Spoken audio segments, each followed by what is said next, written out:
Kaya, sa tamang panahon, ibibigay din yan ng ating Panginoon. Maghintay lang tayo at huwag tayo magsawang manalangin at humingi sa Diyos. Amen ba? Amen. Ngayon naman po, ay tatako na po tayo sa pangalawang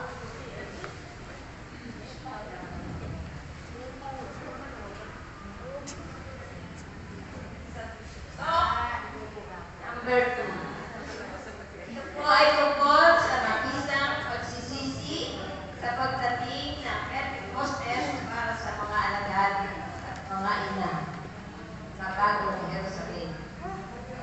Ito po ay pagkakaloob ng ating universal first disciple, ang walang sawang naglilingkod sa ating Panginoon, isang mabuting ina, mabuting asawa, at mabait at mabuting nating kapatid na naglilingkod sa Panginoon.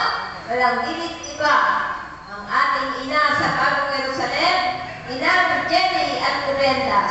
Palakpakan natin ang ating Panginoon.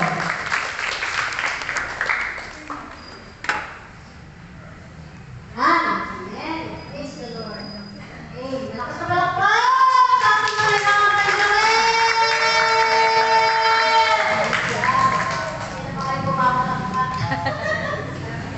Marami na kayong dadaling ng pilaya. Amen ba? Bilang na bilang yung mangyari yung mga pilak-pilak nyo. Amen? O, alam mo naman si Ama tuwang-tuwa ngayon. Amen ba?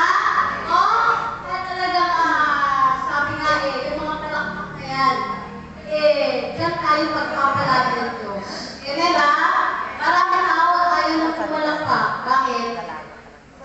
Puno na sila ng problema. Wala na sila? Wala na? Bakit hindi na pumapalakpak? Yung mga tao ngayon, maraming tao. Maraming charismatic ngayon, hindi lang pumapalakpak. Bakit? Bakit? Bakit? Ha? Oh? Kanilang faith na-expired na rin. Lumamig na. Amen? Na-expired na. Amen? Na-expired na yung kanilang faith. Na-expired na yung kanilang love. Na-expired na yung kanilang pagkakituan na sa Diyos. Para sa kanila, wala namang Diyos eh. Bakit? Tignan mo ko. Hindi na ako makalakad. Tignan mo ko. Puro ako utang. Tignan mo ko. Hindi mo lang nakasawa ko. Ang dami mga talagang krus sa buhay. Kaya sabi nila, wala na. Wala namang Diyos. Amen. Ligtas ba? Nandito ka na ba kayo perang Diyos? Ito na pa kayo Diyos. Amen!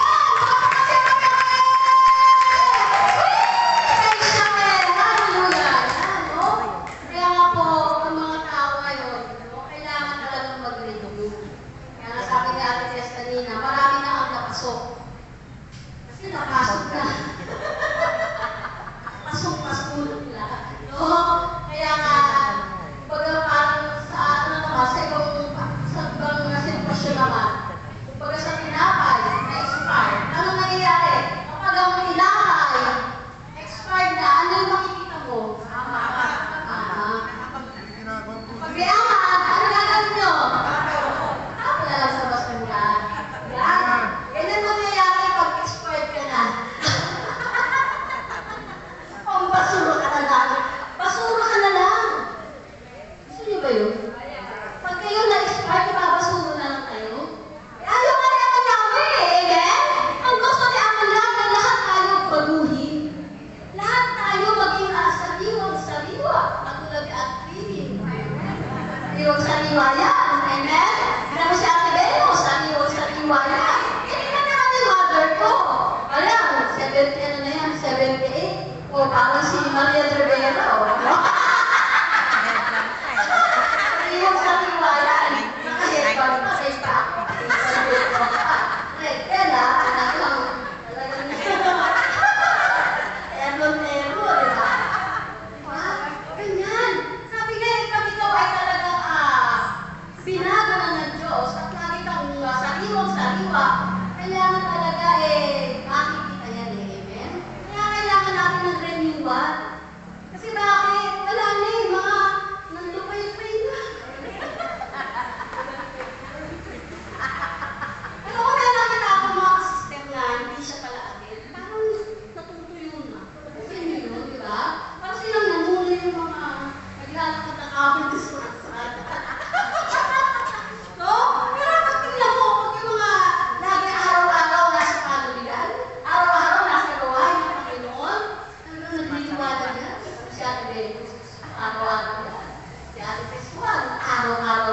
Talagang grabe, no? Si Ate Heidi, ako din yan. May tao eh!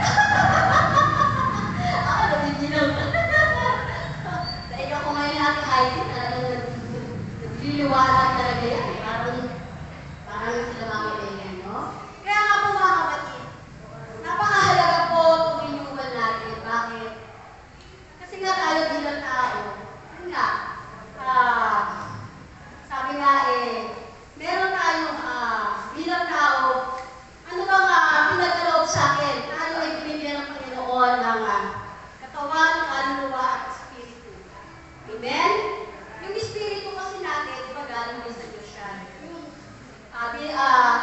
katawan, kaluluwa, espiritu. Yung espiritu ay pinagkaloob sa akin ng Diyos. Yung espiritu ng tao, galing din yan. Yung espiritu na meron tayo, bahagi yan ng ating pagkatao.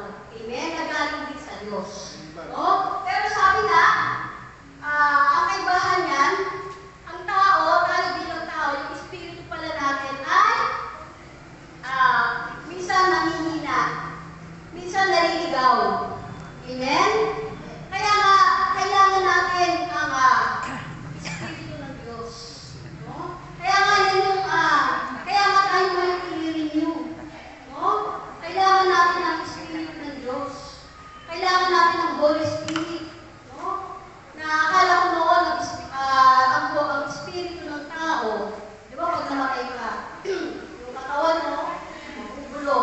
Yung kaluluwa mo, ito yung haharap sa hukuman ng Diyos. Ito yung sisentesahan. Yung espiritu mo, pwedeng bumalik sa Diyos, kasi galing sa Diyos, ito yung espiritu ng tao, ay sinasabi ko Pero yung may mga espiritu pala na nabibilang ko.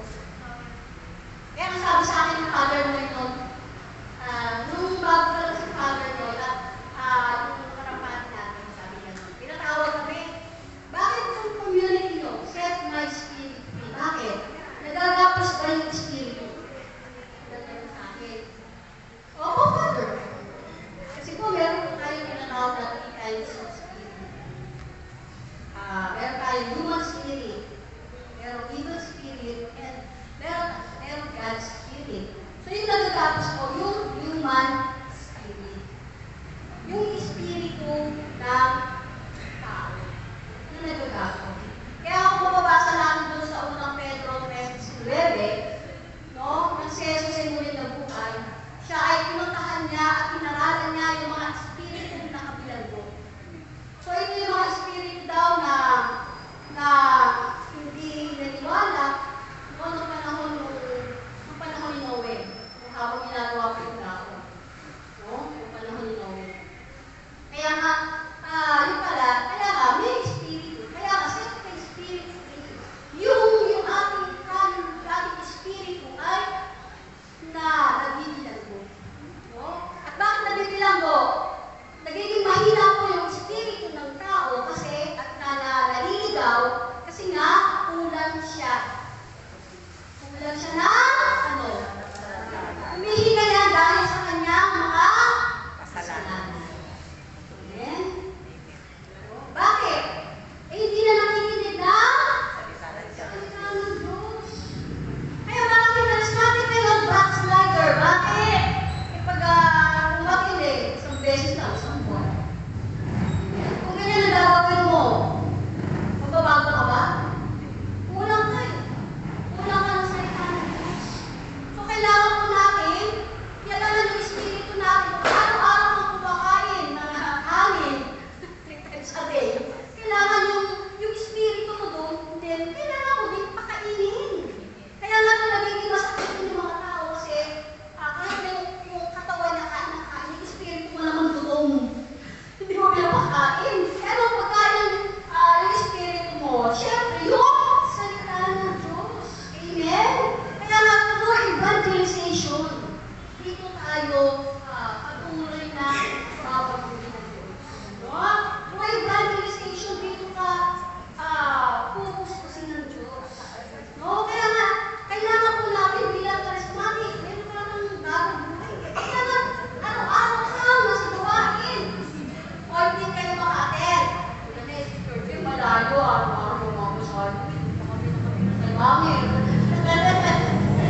Sunod. Maambunan na tayo. Gusto niyo ba maambunan? Kaya sabi ni Brother, walang cellphone dyan. Sabi niya na si Brother, walang cellphone dyan. Wala ka cellphone, Brother. Bibili na ba ako para kumikita na, bibigyan na lang. Yan. Kailangan follow nyo, no? Para po, pag dumating na yung biyaya, maambunan tayo lahat. Amen ba? Amen. Palakpakan po natin ang walang sa ating mga Pastor Wen! Yan, no? Kaya nga po, yung ating espiritu, napakahalaga na. Kaya kailangan po natin na pagtuloy tayo makinig sa salita ng Diyos. Kasi yan yung lagi magpapaalala sa akin kung tayo ay nagkakamali na eh. May mga tao kasi kahit lagi nagsisimba, lagi nagkakasta, lagi nagpumabina, pero parang hindi na, yung bang hindi pa rin na makita yung kanyang mga mali. O kaya nga, hindi pa nagiging ganap. So kailangan po yung ating pagsisisi maging ganap. O? Kaya nga maraming tao, dasal-dasal, pero hindi naman siya, kumbaga, hindi naman nagiging ganap ang kanyang pagsisisi. Napakahalaga. Kaya ang sabi ko, mabisang pagsisisi. Ano ba yung mabisang pagsisisi? No? So kailangan natin na through evangelization, kailangan ito yung nagiging salamin natin para makita natin yung ating pagkakamali. Then, sapat na ba yun na makita natin yung pagkakamali natin? No, ma-realize natin yung ating pagkakamali. So, the second step is, na-realize mo. So, kailangan, aminin mo muna. Meron tao, ayaw nila aminin mali ako eh. Hindi mo lang kung nagkamali eh. Hindi naman ako unang si Ate Belis naman ako na eh. Ba't ako agad? Para ayaw na aminin na siya yung mali. Ganun tao eh. Ayaw na aminin yung kanyang mali. So kailangan, di ba sabi nga, lagi natin sinasabi, ang pag-amin kung siyang wala, aminin mo. Kaya, inamin mo lang kay Father. Ito po, ako po'y nangupit. Ako po'y nanipip. Ako po'y nagnakaw. Ako po'y nagsinungaling. Nasabi mo na, ay tapos na ba yun? Tapos na ba yung gano'n? Hindi pa rin. Nasabi mo na, naamin mo na. Ano susunod? Huwag na ulitin. No? Naipahayag mo na. Siyempre, ano ang gagawin mo? Siyempre, magkakaroon ka ng saya ba? Amen. Kalayaan. Kailangan malulungkot ka muna. Nagsisisi, pero kung nagsisisi na ba sila?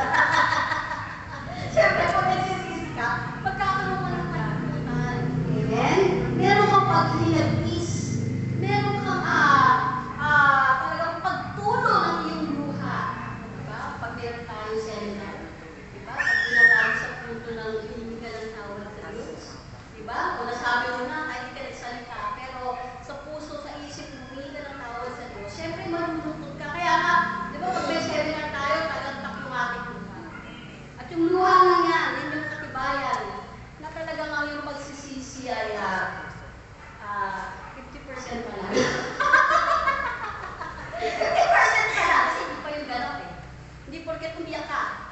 Tapos kinabukasan, pagkatapos mo mag-surrendering, hindi lang tawad. Pinatawad ka na ng Diyos, kinabukasan, gagawa ka na naman ng masama. Hindi pa rin yun. No? So, paano pa magiging ganap yung pagsisisi? So, kailangan po ay, tayo ay merong pagtalikod. Hindi po ganap yung pagsisisi, matapos mo lang sabihin yung kasalanan mo, nag-iyak-iyak ka dyan. No? Pero hindi ka naman tumatalikod sa kasalanan. Bali. Amen? Kaya nga po kailangan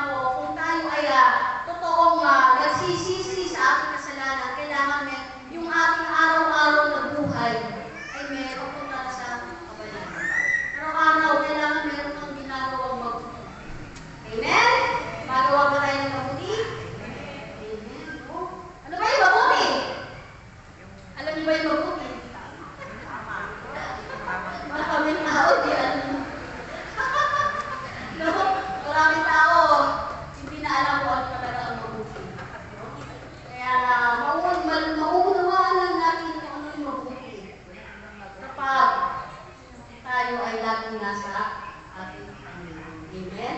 Ano ba talaga yung mabuti? Siguro kakaroon natin sa Lord. Tulong sa kapwa. Asan yung isang bike?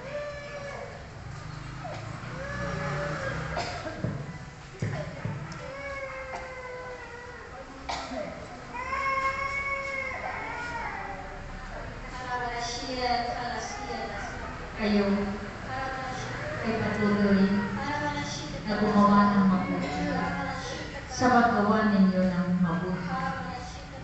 Nawa ito ay patuloy na lakihan ninyo ng pag-ibig na nagmumula sa Diyos.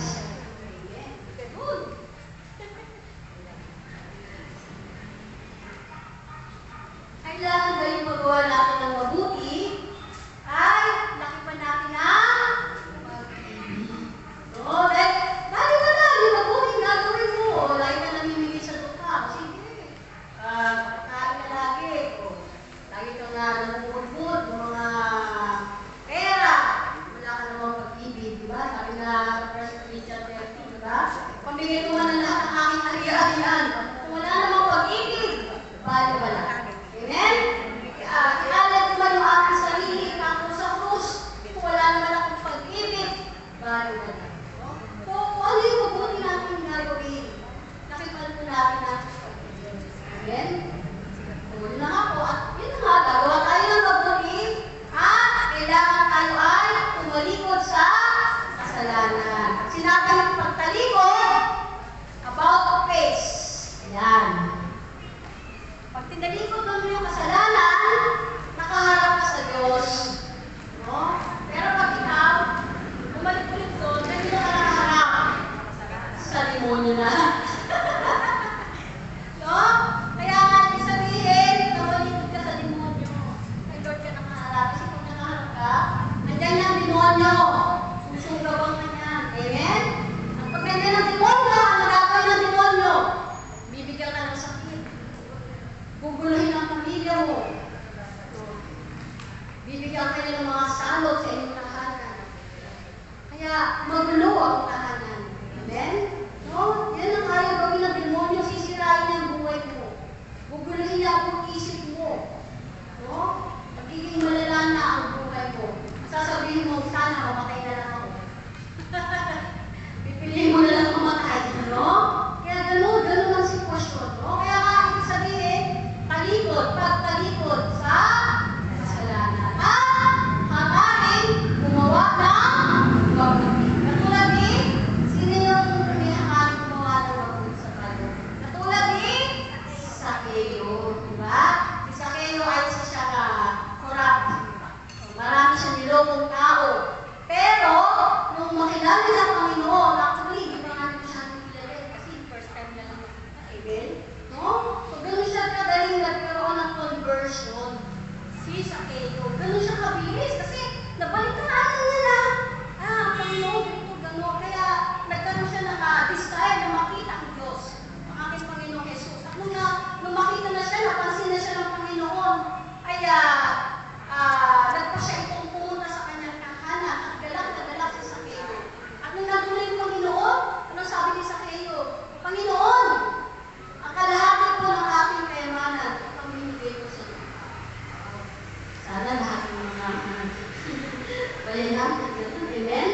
Kalahati ng kanyang kayamanan, ipamimigay niya sa mga lupa. At kung ako po ay may nadaya, 4 times ko pong babalik. 4 times. Ito po. As pa sa 5, 6. No? 4 times. No?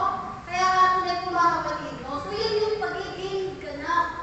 So yung ating pagsisisi, kailangan maging ganap. Bakit? Bakit ba kailangan natin magsisi at maging ganap ang ating pagsisisi? Bakit? Sapagkat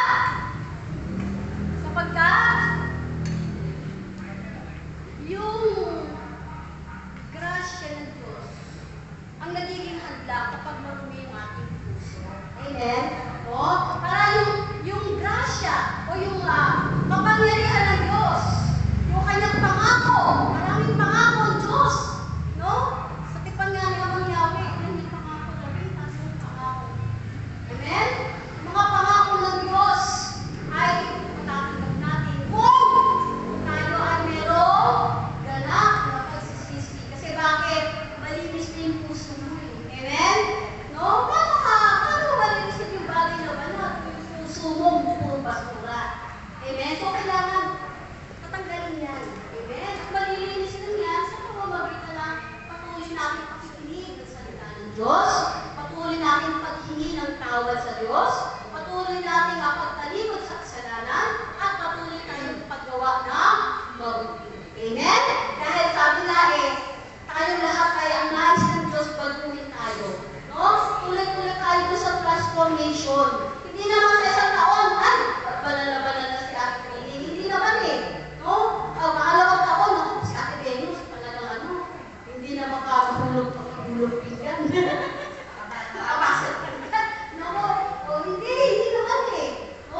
daw po na yung kanyang kahinaan.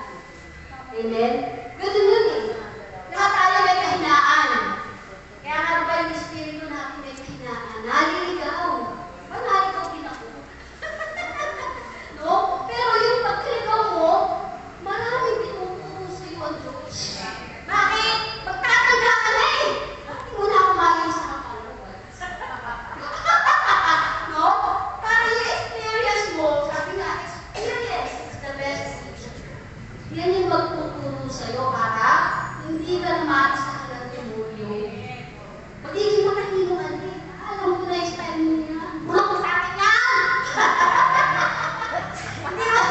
Hindi mo na ako makakisahan. No? Dahil hindi papayag ang Diyos na mawalay ako sa pasalubong. Amen ba? Halika, gusto mo umalis dito? Sino maalis? Amen, ako pupunta. Amen. Dito binuhos ng Diyos yung grasya. Dito binuhos ni Lord yung kapuspusan, yung kapunuan. No? Na ang daming tinuturo ng Diyos. Araw-araw may tinuturo sa'yo ang Diyos. Amen? Araw-araw iniligtas ka ng Diyos. May share ko na nakaraan eh. New Year, New Year. Busy-busy. Yung asawa ko nagpapalit ng ilaw. Umakyat sa taas. Pero kung wala ka na naiwanan niya yung martilyo sa taas. Alam mo yung martilyo yung solid na bata yun. Iniisip ko kung yung pinakatalim niya. Pero wala doon. Bumagsak sa ulo niya. Yung martilyo. Eh kung yung pinakatalim nun, ang pumusok po sa ulo niya. Wala na. Bukas ang ulo niya. Praise the Lord. No? Hindi ko pinukol. Yung pagkakagelo, pero wala namang dugo. Amen? Yung pag-iligtas ng Diyos araw-araw. No? Na iniingatan yung mahal natin sa buhay. So ito yung dapat ay pagpasalamat natin sa Diyos. Amen ba? Amen. Pero pangalawa ko sa pagpasalamat. Praise! Amen, no? Kaya ako bakit no? Sabi nga, yung ating pagsisisi. Huwag mo sabihin lagi kang perfecto. Lagi tayong nagkakamali. Sa may kahinaan tayo. Kaya nga, huwag tayo maging ang panghinaan. Wala ka siya. Aga ako nagtapos ng rosary. Eh, minsan talaga, minsan sa isang iglap pa, nasisilip ka ba? Nagiging masugit ka na. No? Sabi sa kakamali tayo. Tapos, konting-konti lang talaga pwede ka na makapagsalita. Sasakit ng iyong kapwa. Eh, pag si Ate Bonnie, nasaktan mo yung kalooban niya, nagbabalik ka. Patapuin. Pagka nasabihan mo na, eh, okay naman natin mga kapatid na makamatangpukin. Matapit mo lang ganyan. Pero naman, pagkulo sa akin. Biro ko, natapit ko lang dito eh.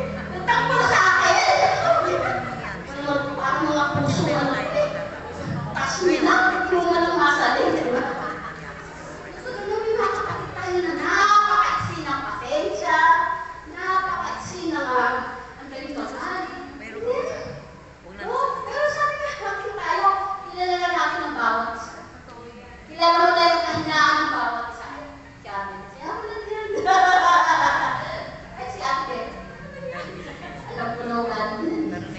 Amen. Tayo din mag-a-adjust. No? So, tayo kasi talagang pinapalagunan tayo dito. Napakailang years ka naman dito. Para naman yung ganyang kaisilan ng pasensya mo, ganyang kaisilan ng pag-ibig mo sa kapatid mo. Amen? Kasabi ko ba, kaya lagi sinasabi niya ako magkahal sa kayo. Magpatawanan kayo. Kung ano yung pagkukulang ni at Lily, kukunin natin Venus.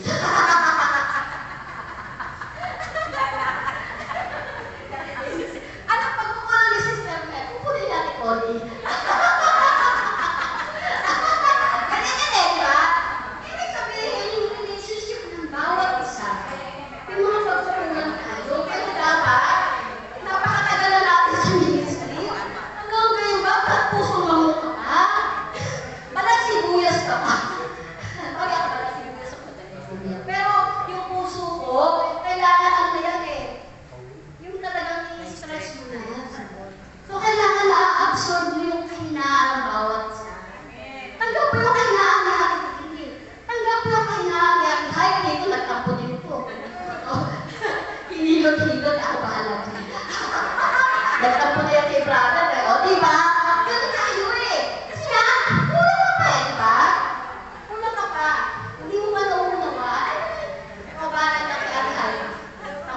brother, hindi na na-therapy yan. Ayaw lang bakit. O, di ba? O, di ba? Yung mga ganun. Oo, di ba? Masyado kang sensitive. Sensitive ka. Pagdating sa anak mo, very sensitive ka. Di ba? O, masabihan ka lang ni brother ng konting salita. Minsan ganyan talaga si brother, gagamitin niya. Talagang minsan iyaan ka na, sasaktan ka niya. Amen? Ida-down ka niya. Pero, yung masasabi nga niya, siya yung ano eh, transformer. Si brother yung formator. Siya yung magpipring sa'yo. Kung wala siyang bakteryo, o yung ako, pupukin ka niya. Amen? Natama kayo mapupok? Ako lang ako napupukpok. Si Sister Lega, lagi napupukpok. Oo, kasi yun yung pag-ano niya sa'yo, yun yung pagpapantay niya sa'yo. Yung habang pinapantay ka niya, matutulog ka. Yan ang formator eh. O kaya, marami ang tayo natutunan. Kaya nga po, tayo bilang mga ina ng tayong lahat sa bagong Jerusalem, maging ano po tayo, maging mapagpaumanhinan tayo sa bawat isa, no? Nawag lagi makita sa akin yung pagkakaisa, dahil sabi nga, ang pagkakaisa ay yung buklod ng ganap. Yung pag-ibig, ito yung buklod ng ganap na pagkakaisa. Dahil pag tayo nagkakaisa, ay walang laban sa akin ng demonyo. Amen ba? Amen ba? Magkakakumpera tayo mga kapatid? Amen! Kapapalati yung Diyos sa ating pagkakaisa siya ngayon! Hallelujah! No? Okay, yun. So na nga. So tayo ngayon ay nakapagsisi na tayo. Bakit? Ito yung paraan ng Diyos para ibuhos yung kanyang Espiritu. Nais ba ng Espiritu ng Diyos? Amen! Ito yung pangako niya, no? Kaya ano sabi ng ating Panginoon doon sa kanyang huling pagbibiling sa mga alagad sa gawa 1:4, huwag mo na kayong aalis sa Jerusalem. Yung akit ng ating Panginoon sa langit, no? Sabi ng Panginoon, huwag mo na kayong aalis sa Jerusalem. Antayin niyo ito yung pinangako ng Ama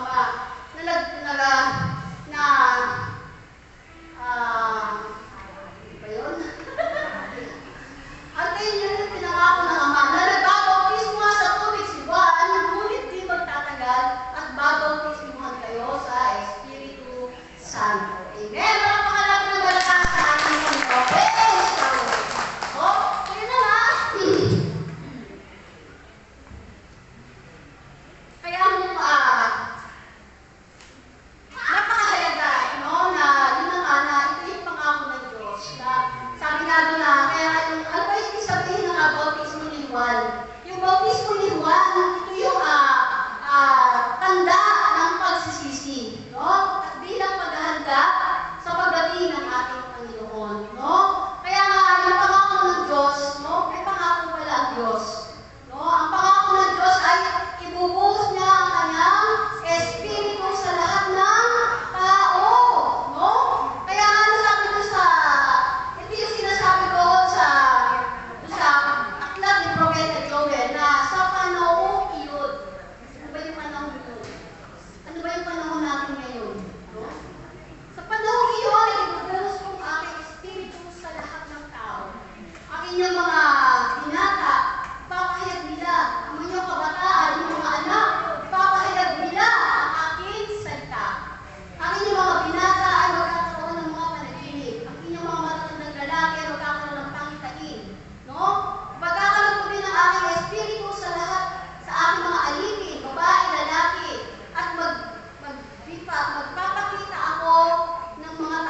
baba, no? 2.4, nakalagay doon. Kasama yung si Mama Mary at mga alagad, no? At iba pang mga kapatid doon na nagkakatulong, no? Kaya nga ito yung ibig sabihin ng Pentecostes, no? Na ibig sabihin na sa araw na yun, kaya sabi ng Panginoon, huwag mo na kayong aalis sa Jerusalem. Antayin niyo doon at nagbabaptis ko nga sa tubig sa Juan, hindi mo tatagal, nagbabaptis ko kayo sa Espiritu Santo. Amen. Palakpakan po natin ang malakas sa lahat ng Panginoon. Kaya siya, no? Kaya nga po mga kapatid, nasa huling araw na po tayo ngayon. Ang layunin po ng renewal na ito ay para tayo ay patalapin yung ating pananampalataya. Kasi nga, yung mga may dalawang tao na sila ay nananalangin para sa second Pentecost. Ano yung ibig sabihin ng second Pentecost? Ito isang lang po para sa panalangin upang muling ibuhos ng Diyos ang kanyang kapangyarihan sa simbahan Katoliko. Kasi po ang lahat ng simbahan. Kasi sabi nga ang mga charismatic naman bilang pure Catholic, ito din yung mga ibang religion, no? Kasi pag sinabi charismatic, mga narigaluhan na yan. Narigaluhan na yan ang mga kapangyarihan. Amen? No, kaya nga po, kaya nung araw na yun, ano sabi ng ating Panginoon, kaya nga nung pagbili ng ating Panginoon, matapos yun, lumamit na siya sa langit. Kaya ginawa ng mga alagad, sila ay bumalik doon sa Jerusalem. Kasama yung mga kababaihan, ang mahal na ina, bumalik sila doon, no? At yun na nga doon, nananalangin sila doon sa upper room, siguro mga 120 sila ng mga tao doon, sila ay nagbibina ng 9 days. At after noon, no, kaya sila doon ay araw-araw sila nananalangin, maaw sila ng mga himno, at dumating yung araw ng Pentecostes. No? Kaya nung habang sila nananalangin, no, at umaawit ng himno, ay may narinig sila malakas na ugong ng malakas o kagulok ng malakas na hangin.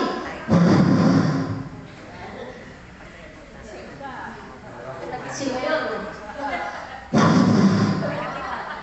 Gano'n, no? Parang malakas na hangin, no? At napuno yung bahay na kinaroroon ng mga alagad. At may nakita silang waring mga dilang apoy na lumapag sa bawat isa sa kanila. Tongues of fire. Imagine nyo, parang may mga kandila sa ulan. Parang bawat isa sila nakitang mga bilang apoy, no? Nagmaba sa bawat isa sa kanila at sila lahat ay nagsalita sa iba't ibang wika. Halemanasotaro, harmanasotaro, harmanashiratarasataria, harmanasotaro, harahararaya, harasasadia-dasatara-satara, harmanashirasedia, haraya. Kaya sabi ni Agnes kanina, yung pagsasalita sa ibang wika ay sa Diyos na ibang usap. Amen? No? Hindi sa demonyo. Kaya napos po siya kasi bumaba yung Holy Spirit. Kasi nga, hindi sinasabi na sa gawa ko ng 8 na ngunit bibigyan kayo ng kapangyarihan pagbaba sa inyo ng Espiritu Santo. So, kailangan yung Holy Spirit bumaba para ikaw ay magkaroon ng kapangyarihan. Kailangan niyo ba ng power? Kailangan niyo ba? Amen! Bakit ba binibigyan ng Diyos siya? Hindi naman yung ibibigay kasi walang purpose. Bakit binibigyan ng Diyos ang kapangyarihan? Sapagkat kailangan po natin. Amen? Kailangan natin bakit? Kasi meron tayong kalaban. At sino yung kalaban mo? Yan o. Kalaban niyo ba yan? Ha? Kalaban niyo ba yan? Kasi sa Efeso 6:12, no? Na ang kalaban daw hindi mga tao, kundi mga pinuno, mga hukbong espiritual ng himpapulit, mga tagapamahalan ng kadiliman na mangayari sa sanlibutan ito. No? Kaya po, kailangan natin ng power. Ano ba yung power niyo? Power to do, power to know, and power to say. Lalo yung power to say. Pag meron kang pagsasalita sa gawika, ako to say, makasok, demonyo. Kasi pag sinabi mo, tinatapon ka sa akin, mahiyan ba yun? Mahiyan ba yun? Amen! Malakpas natin ang wala sa ating pag-praise Yahweh, no?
sa kapuspusan. Sayaw sila ng sayaw. Amen?